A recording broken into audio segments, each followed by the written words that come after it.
Pois é, pelo menos 15 mil imóveis de Petrópolis foi um número de um levantamento técnico feito em 2017 e a prefeitura local não fez nada que impedisse a tragédia que nós estamos assistindo este ano.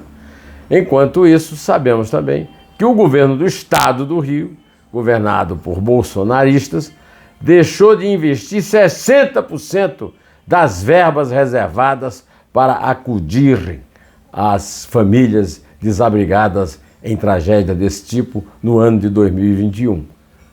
Ou seja, meus amigos, este é o assunto principal do dia, mas eu também vou falar do Bolsonaro na Rússia e na Hungria, vou falar dos recados que o Fachin mandou para ele e do Robinho, que está gozando de alta tolerância, apesar de ter sido condenado em última instância na Itália por estupro, claramente comprovado.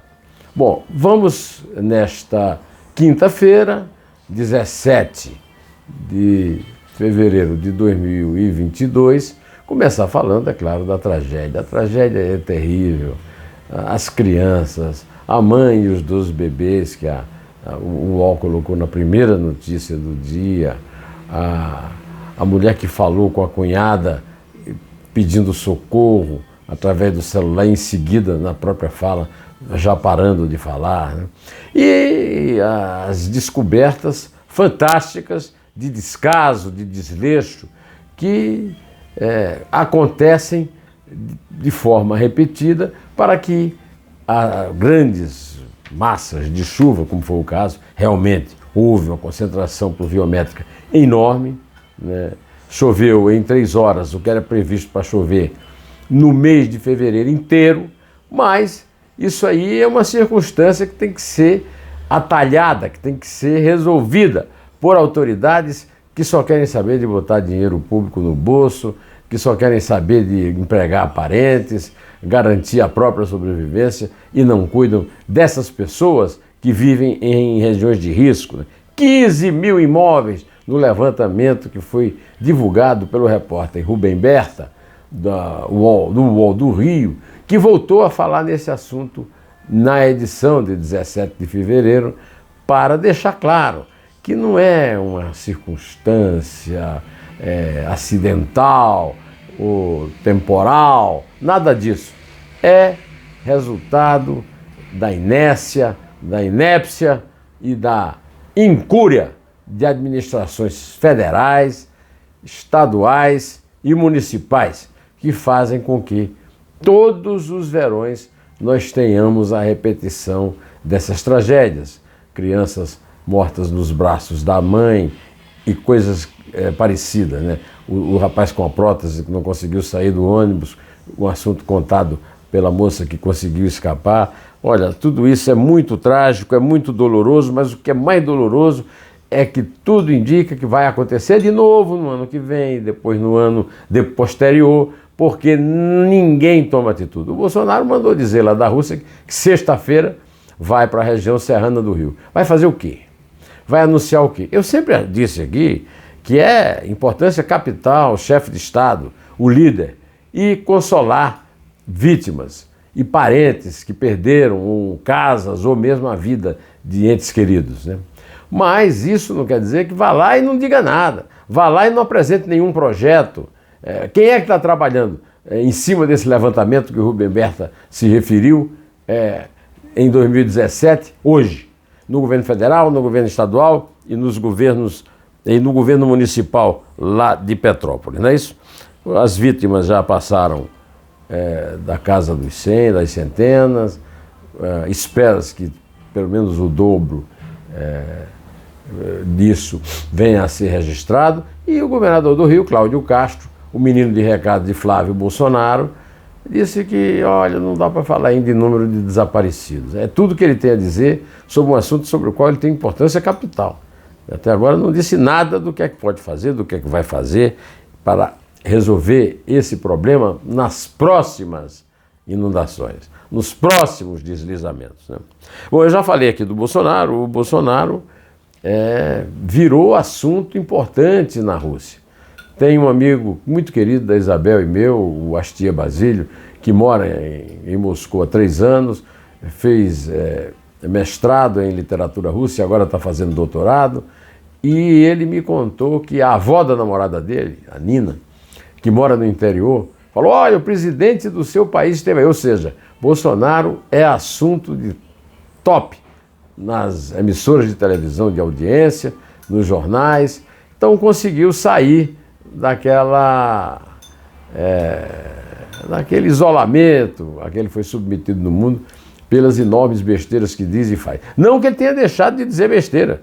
Lá mesmo ele falou na coincidência da sua chegada à Rússia no momento em que houve um aceno de paz com a volta de tropas russas de perto da fronteira da Ucrânia para os quartéis. Exatamente na hora em que ele estava falando isso, essa tolice, essa estupidez, que ele estava confirmando esse meme, essa fake news, na mesma hora a crise estava se agravando. O Putin estava tomando novas providências bélicas e o Biden estava avisando para a possibilidade de uma guerra. Ou seja, além de mentiroso, além de gabola, o Bolsonaro é também um azarado da peste, né? Basta ver que deixou de torcer pelo Palmeiras e foi torcer pelo Flamengo e terminou o Palmeiras ganhando a Copa Libertadores, né? Mas a verdade é que ele aí entrou numa onda favorável em matéria de popularidade na Rússia, que está abrindo um novo campo na política internacional desde que o Vladimir Putin, que o recebeu lá, recebeu Xi Jinping, o líder chinês, num enfrentamento claro aos Estados Unidos, né? Então é preciso reconhecer isso, né? Os críticos do Bolsonaro, críticos como eu, têm que reconhecer essas coisas. Não pode só ver as besteiras que ele fala, porque aí também fica uma coisa só repetitiva, né? Como no caso da visita ao túmulo do soldado desconhecido, que eu esclareci aqui, que o soldado desconhecido russo é mais importante, mais heróico e mais fundamental para a humanidade até do que o francês que está lá embaixo do Arco do Triunfo, né? Mas aí o Bolsonaro foi para Budapeste e lá na Hungria, recebido pelo János Áder e pelo Viktor Orbán, do partido de extrema-direita, ressuscitou o lema do velho partido fascista italiano e do Partido Integralista Brasileiro: Deus, pátria e família. E aí acrescentou liberdade. Liberdade não é o forte nem do Bolsonaro, nem do fascismo não, tá certo? Então ficou um quarteto com essa liberdade sobrando. Agora, também eu tenho que reconhecer que o Fachin vai assumir a presidência do Tribunal Superior Eleitoral, né, o Fachin, pisa na bola quando disse que o Bolsonaro é o maior viúvo da ditadura de 64. Eu sempre esclareci que Bolsonaro não é benquisto pelos militares de 64. O Geisel já disse que ele era um mau militar e está registrado em livro, numa entrevista que ele deu para o pessoal da Fundação Getúlio Vargas. E ele mesmo faz toda a questão de humilhar os altos comandantes do Exército, lembrando as humilhações que ele passou quando começou a carreira de agitador sindical militar na condição de capitão terrorista lá no Rio de Janeiro. Bom, ao lado do Viktor Orbán e do János Áder, ele contou mais uma mentira, falando na questão da Amazônia, como se fosse... Primeiro ele deu uma mancada, porque ele disse que o Putin tinha prometido a ele adotar a tese do Brasil de que a Amazônia é brasileira e ponto. Putin não falou nada, deixou ele falando sozinho. Agora, mentiu descaradamente, foi desmentido em todos os jornais do mundo, ao conversar com Viktor Orbán e o János Áder lá em Budapeste. Antes de terminar, como eu prometi aqui no começo, eu também queria falar do absurdo que é a tolerância com que as autoridades jurídicas brasileiras acolhem a fuga do Robinho, jogador de futebol, condenado até a última instância na justiça italiana por estupro. A justiça brasileira é leniente com o criminoso condenado em última instância e faz tudo o que o favoreça contra a vítima que ganhou na justiça do país dela. Já tinha que ter sido extraditado, tá certo?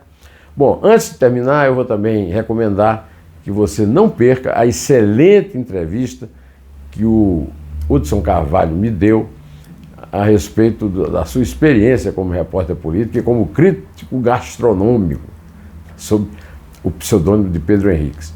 E o magnífico Dois Dedos de Prosa com a poeta e editora da Ibis Libris, Tereza Cristina Roque da Mota, que fez uma adaptação, uma recriação das Mil e Uma Noites, resumida, e muito encantadora, com o lançamento cujo título é o Sherazade. Para esta semana, eu estou planejando mais duas entrevistas de peso. A entrevista de sábado está marcada para ser feita com Luiz Erundina, que foi prefeita de São Paulo e está engajada aí na campanha do Lula pelo PT para a presidência da República. E o Dois Dedos de Prosa vai ser com meu colega, jornalista, meu amigo, Miguel Almeida. Miguel de Almeida está fazendo parte da produção da comemoração da Semana de Arte Moderna de 22, no Teatro Municipal em São Paulo, e vai falar sobre isso. Não perca as dessa semana, não perca as da semana que vem, porque você vai ter muito o que ver e aplaudir, tá? Bom, José Neumann e Pinto, direto ao assunto em té.